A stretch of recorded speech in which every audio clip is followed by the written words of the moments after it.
Kesadaran semacam ini penting untuk tidak membuat kita angkuh, tidak membuat kita merasa kitalah satu-satunya yang paling benar.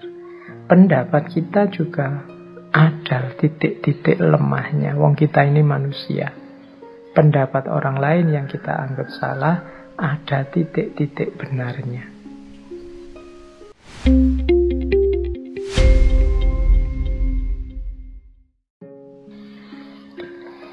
Oke, kita lanjutkan. Dari ranah ilmu ada juga pandangan-pandangannya Imam Syafi'i tentang debat. Jadi Imam Syafi'i termasuk ulama yang tidak suka debat yang sembarangan. Perbantah-bantahan yang tidak produktif, yang tidak konstruktif, yang hanya menghasilkan konflik, hanya nambah musuh. Katanya Imam Syafi'i, termasuk menghinakan ilmu, yaitu berbantah-bantahan dengan setiap orang yang membantahmu dan berdebat dengan setiap orang yang mendebatmu. Jadi, bagi Imam Syafi'i, tidak semua tantangan debat harus dilayani. Tidak semua bantahan harus dijawab dengan bantahan. Nanti lahirnya berbantah-bantahan. Kadang-kadang kalau setiap kritik, setiap debat kita layani, hasilnya tidak produktif, bahkan malah menghinakan ilmu, menjatuhkan status ilmu. Membuat orang kadang-kadang yang dikejar hanya menangnya saja. Kalau sudah menangnya saja, benar dan baiknya tidak jadi fokus lagi. Saya tidak tahu, pernah tidak teman-teman diskusi atau debat saking semangatnya biar menang, terus mengajukan segala cara biar menang. Mungkin sedikit-sedikit ditambahi bohong, sedikit-sedikit ditambahi sumpah, sedikit-sedikit ditambahi pelintiran-pelintiran data, dan lain sebagainya. Ini tidak saja dosa dari bohongnya, dosa dari pelintirannya, tapi juga dosa karena kita menghinakan ilmu. Jadi menghinakan ilmu itu memposisikan ilmu sebagai rendah karena kita lebih menomorsatukan kemenangan kita dalam berdebat, dalam berbantahan. Makanya harus hati-hati.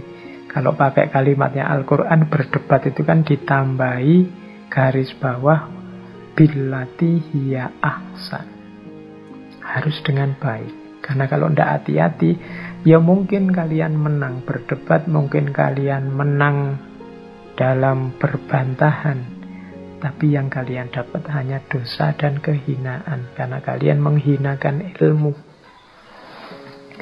Jadi Imam Syafi'i menyarankan ya, tidak semua yang mengajakmu berdebat harus dilayani, harus dilateni. Ikuti dan lakukan debat yang baik, debat yang produktif. Selanjutnya Imam Syafi'i juga menyatakan, aku tidak pernah berdialog dengan seseorang dengan tujuan aku lebih senang jika ia berpendapat salah. Jadi kalau kita memang harus berbantahan, berdebat, berdialog dengan orang, fokus dan tujuannya tetap hanya kebenaran dan ridhonya Allah, bukan menang kalah. Di kalimatnya Imam Syafi'i yang terakhir ini kan banyak orang debat yang tujuannya biar aku menang dan aku senang kalau lawanku ternyata salah. Aku senang kalau musuhku berpendapat salah. Jadi gembira di atas salahnya orang lain, gembira di atas kekeliruannya orang lain.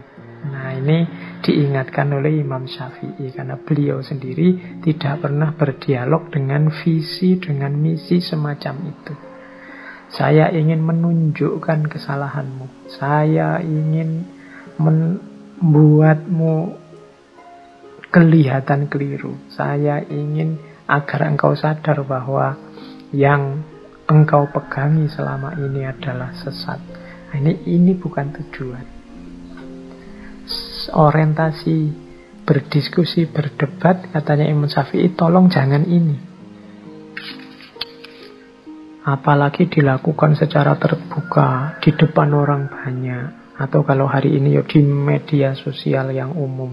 Yang ini kan sering seolah-olah memang kita ingin menunjukkan betapa hebatnya kita, betapa lurusnya kita, betapa pinternya kita, dan betapa rendah dan kelirunya orang lain. Nah, ini nasihat dari Imam Syafi'i. Bahkan menurut Imam Syafi'i, kalau memang kita ingin meluruskan orang, menasehati orang, kalau bisa sebisa mungkin ya secara tertutup, diam-diam.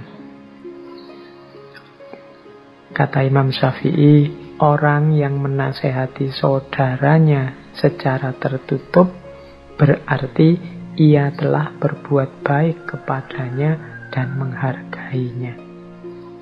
Dan orang yang menasehati saudaranya secara terbuka berarti ia telah membongkar keburukannya dan menghinanya. Jadi mengikuti petunjuknya Imam Syafi'i ini, ya kalau memang ada sesuatu yang harus diluruskan yang tidak pas dari saudara-saudara kita, teman-teman kita, beritahu dia secara tertutup, secara privat. Kalau hanya harus pakai medsos, ya pakai jalur pribadi, pakai private message. Jangan disebar, jangan diumbar kejelekan temanmu kemana-mana. Karena kalau engkau mengumbar, membongkar kejelekan, kehinaan temanmu kemana-mana, namanya bukan menasehati, tapi engkau sedang menghinanya, engkau sedang membongkar aibnya.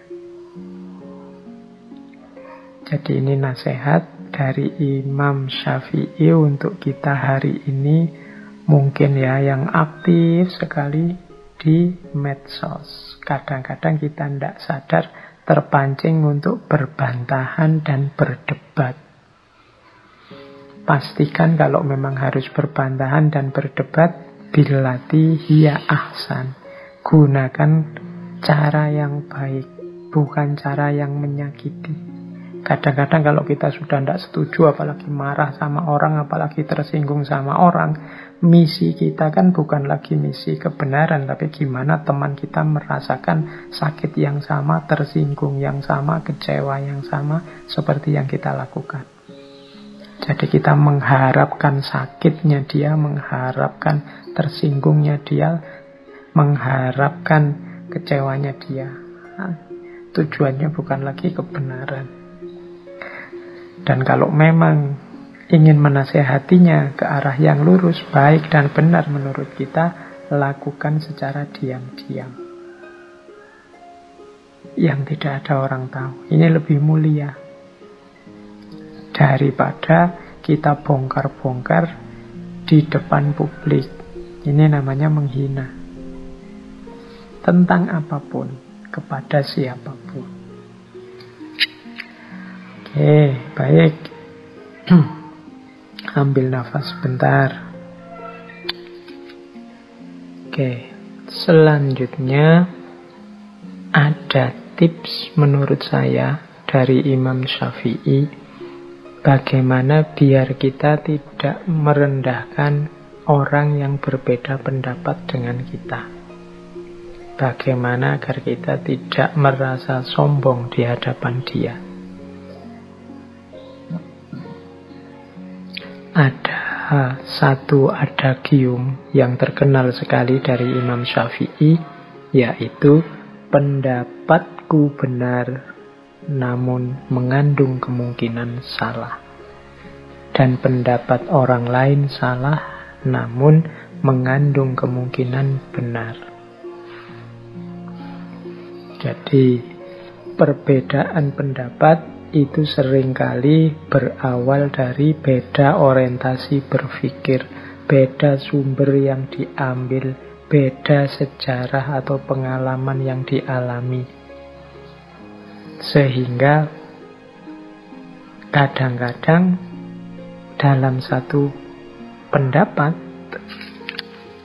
yang kita anggap sudah benar, tapi begitu situasinya berubah, begitu sudut pandangnya berubah, begitu sumbernya kita ganti, ya jadinya kurang relevan.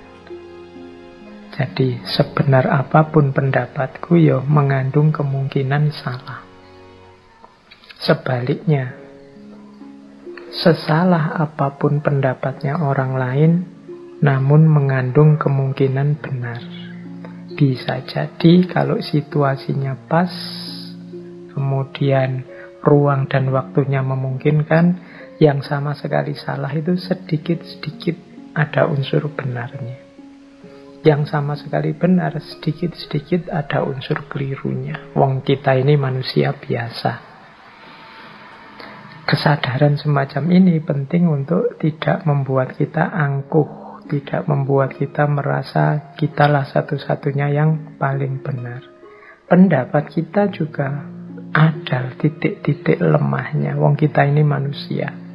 Pendapat orang lain yang kita anggap salah, ada titik-titik benarnya. Ya teman-teman bolehlah mulai mendeteksi misalnya acara-acara di TV yang dalam bentuk debat, dalam bentuk dialog, yang kelihatan kontras sekali pendapatnya. Itu kan kalau kita mau jujur, setiap pendapat itu ada unsur benarnya, ada unsur salahnya. Dalam hal tertentu baik dan benar, tapi dalam hal tertentu juga tidak relevan, tidak cocok, tidak sesuai. Nah, ini menurut saya tips yang penting dari Imam Syafi'i agar kita tidak mentang-mentang. Pendapatku benar, saya yakin pendapatku ini benar, makanya aku ambil yang ini, aku pedomani yang ini, aku yakini yang ini. Tapi aku ini manusia biasa.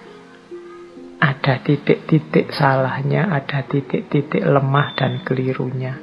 Maka pendapatku benar, tapi mungkin juga ada unsur-unsurnya yang salah. Pendapatnya orang lain salah, tapi sangat mungkin juga dalam hal tertentu, di titik tertentu, dengan sudut pandang tertentu, pendapat itu ada benarnya juga.